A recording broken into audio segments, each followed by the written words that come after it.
I know a couple of videos ago I was like, I'm getting back into my writing routine. I'm so excited. And I was. But the problem was that I had spent so much time away from my story that, like, yeah, I had gotten back into the flow of things and then just like stopped again because I had a huge disconnect. I kept having to pull myself out of it to like look back and be like, what did I decide for this plot point? Who is this person? So what I've been doing tonight is basically starting from scratch, but already having all the pieces and knowing everything, just to kind of refresh my memory. What I've done so far in a fresh, clean notebook, a quick little timeline of events, and then I wrote down like a current like brain dump that I have. I'm gonna try and cover it up, but I took your standard like save the cat outline and have just started going from scratch. Act 1, opening image, themes dated, setup, catalyst. As of right now, I have Act 1, Act 2, and I'm at the midpoint of Act 2. So I'm gonna finish up from the midpoint to the end and then like that be it for the night. I do feel like just writing all of this down has already helped me with like remembering the motives, catalyst, and like the theme and all of the little nuances here and there. I'm really hopeful like that this is another way to kind of get me out of the rut. I guess this is like a secondary video to my last one of like how to get yourself out of the rut. This is my first time doing this, and these are just the things that have kind of helped me. Going off of that though, something else that has helped me a little bit is I purchased one of these Pomodoro timers from Amazon. Most people will use like a 25-minute writing sprint with a 5-minute break. And then if you want to get more done, you can do the 50-minute writing sprint with the 10-minute break. How it works is it's like gravity. Once it's on, it will start counting down from whatever number is on the top. Right now it is the 10, so it started counting down from 10. If you flip it, it's going to start counting down from the next number, which is the 5 or the 50. Sorry, I'm backwards. And then once again, the 5, 25. And then like say you need a pause, like maybe you get a phone call or like somebody comes and interrupts you, you just take it and flip it up and it'll stop the timer.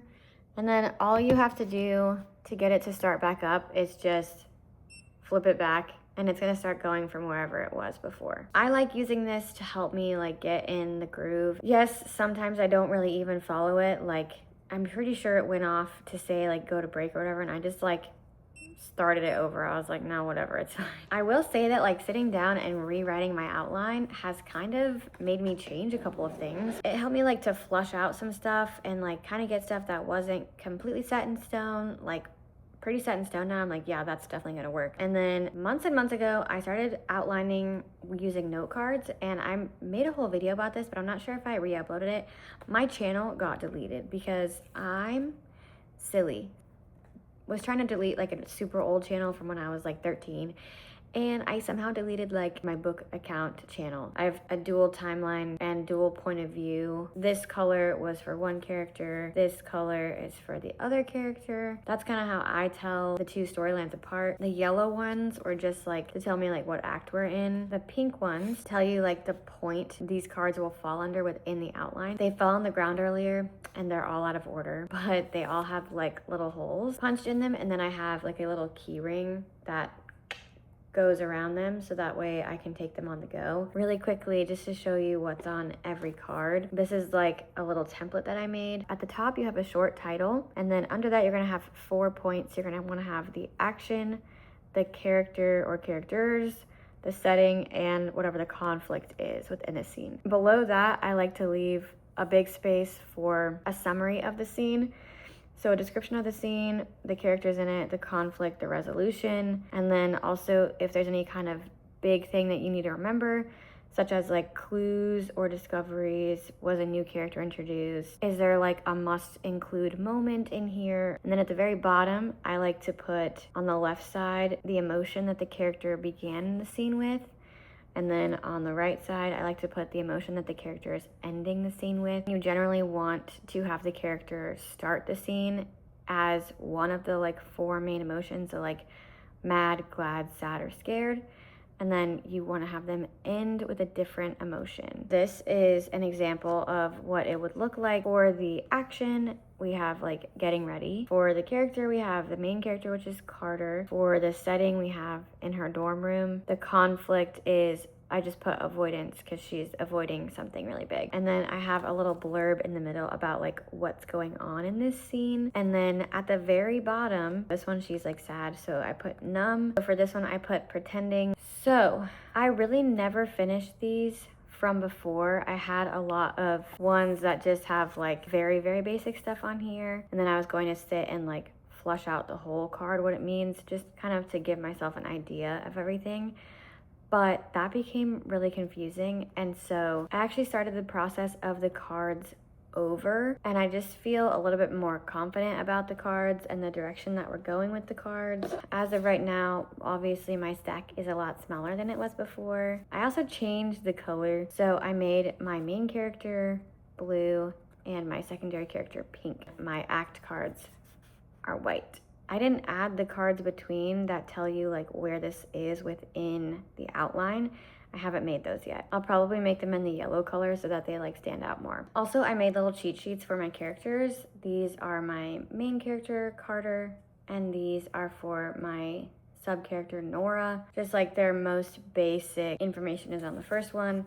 Then on the second one, I have like their voice and their tone, like how I want them to come across on the page. Then I have one for their core traits, what all those are and how they affect other people. Then I have the emotional and behavioral traits. Then I have cheats on like how they might interact with other people based on how they're feeling. Then my last one is how they might act under stress and conflict, because as we know as humans, we all have our basic, like, I'm usually like this, I'm usually like this, I'm usually like this, until a wrench is thrown at me, and that's where all of our, like, misbeliefs and fears come in. These have really come in handy when writing scenes, especially having two different characters that are similar enough to where I can get a little bit confused, but different enough to where, like, obviously they have their own voice. Try not to put too much of, like, Nora and Carter or Carter and Nora and, like, making them separate people. We are getting there. We are doing better. I feel a lot better about everything. Yes, I had to kind of like start over, but it's not really starting over because I've still got 10,000 words written. I'm just needing a bit of a way to like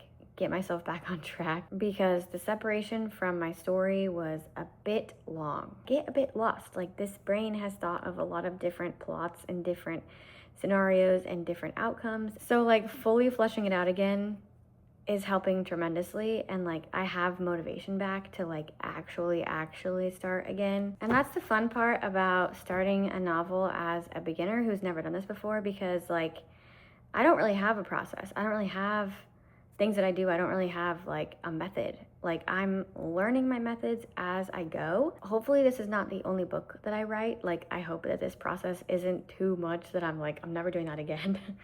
I hope this has helped you. I hope this has given you some motivation. It gives me motivation. Honestly, making these YouTube videos also gives me motivation because there's people out there who are watching these, and honestly, like having, like I have a book talk and I have a bookstagram where mostly I post about like what I'm reading and like fun reading stuff, but I also post about my writing sometimes. And it's crazy to me that I already have people who don't really know me. They don't know me.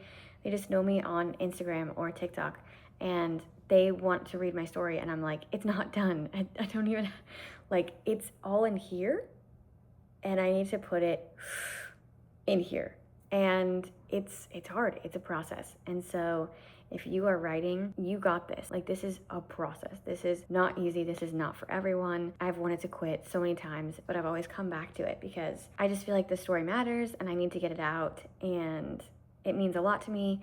And so if you guys have been following me along, thank you for following along with my writing journey.